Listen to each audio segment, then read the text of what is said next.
how would the government end up owning everything? Well, I don't think that happens overnight. So I think Right. first you have a collapse in asset prices. So the Fed, or if they've merged the two balance sheets, MMT, Right. then it could be the government coming in and giving everyone a bailout at 100 cents on the dollar. So you got Ford bankrupt, Tesla bankrupt, you've got AT&T bankrupt because they're levered to the hilt. You've got all these corporations that are completely insolvent, and they say, listen, we need a bailout. That's okay. We'll buy 51% of the shares or something like that. And you've got all the people in the GFC that they are on the verge of losing their house. Great financial crisis. Yeah. Right. Yeah. GFC. 2008, the global financial crisis. And so, you lose 50% of your equity, and now you're upside down. You don't know what you're going to do. You have to file bankruptcy, and then the government of the Fed comes in and says, listen, we'll buy your house at 100 cents on the dollar, and then you can go ahead and just rent it from us. And then you've got a group of people that wouldn't be forced to sell, so they would still have private ownership. But there's always a 100-cent bid from the government on their house. Or another thing I think that might happen is they increase taxes so much on the capital gains that they say, okay, if you sell it to a private party, you're taxed at 90% capital gains. But if you sell it to the government, then we'll go ahead and lower that down to zero, because if the government owns the asset, then we know it's for the greater good.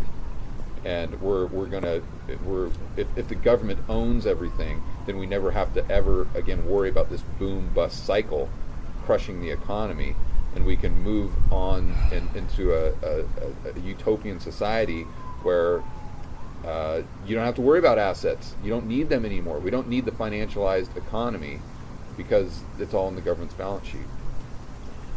Boy, we're really, when you think about that, then what would be, you made a statement earlier about human beings needing that purpose in life, needing something, to hold on to. Oh, yeah. So what does that look like? Because I agree with you. I mean, we all need a purpose. Honestly, I think it would be drugs. I mean, I hate to say that, but because another thing, they want to completely eliminate religion. And again, I'm not here to argue whether that's good or bad, but I think, why do you eliminate religion? Because then the government becomes God. And then think about it. The government's providing you with everything. The government is providing you with shelter. The government's providing you with food, with clothing, with a job. The government's providing you with health care. See, so they're in the position, and it takes you straight back to 1984, Orwell, all of that stuff. So again, I don't know definitively that that's their game plan, but it seems to make sense. It makes a lot of sense, and it is not a future that looks pretty for my children, my family, and people that I love, and everybody out there. Well, the good news is that there are no certainties; there are only probabilities. And a lot of people think this agenda, which they call it an agenda. That's not my word. Right. This Great Reset agenda is just there. It's going to be one foul swoop, and the whole entire globe is going to be under their control. Not necessarily, because there are a lot of countries that would not benefit from this in any way, shape, or form, because one of their big pushes is with green energy. And so you've got to look at the Middle East as an example, like Saudi Arabia. They're not going to play ball with that. And if you look at a lot of their initiatives for greater equality, right? And to be clear, they say that they're not looking for equality of opportunity. They're looking for equality of outcomes. That's the key. Quality of outcome. Right? So that gets very, very scary. That does get scary. But there's a lot of places around the globe that I think will most likely tell them to pound sand, because it would just, their initiative or their agenda would just utterly destroy their entire economy. So I don't think it's something that they can just roll out. It's not. I don't think the entire globe. So there's going to be areas where, it might be uncomfortable. You might have to move, or you might have to move some capital. But there's going to be capital flight to areas that I don't think are going to be on board with this. And probably also out to, more rural areas.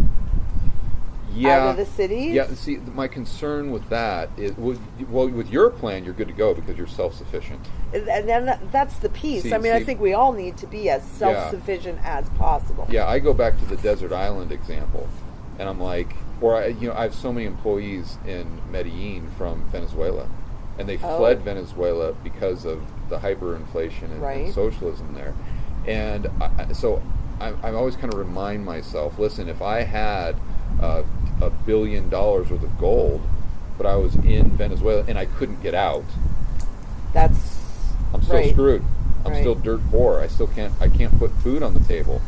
Now if I could get out, I've preserved my wealth through gold, which is great. But being right there, I got big problems because there is no food at any price. So it goes back to goods and services, and that's why I say, especially with Americans, for heaven's sake, get a passport. Right. Why not? What's your downside there?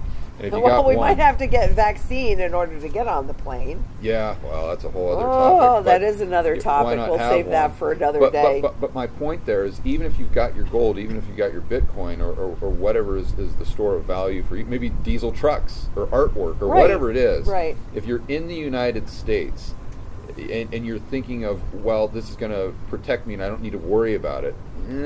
If we don't have the supply chain, if we don't have the goods and services, you need to be as independent. There are no goods and services for that Monet to buy for you, and therefore the Lynette Zhang game plan, I think, is something that everyone needs to be cognizant of.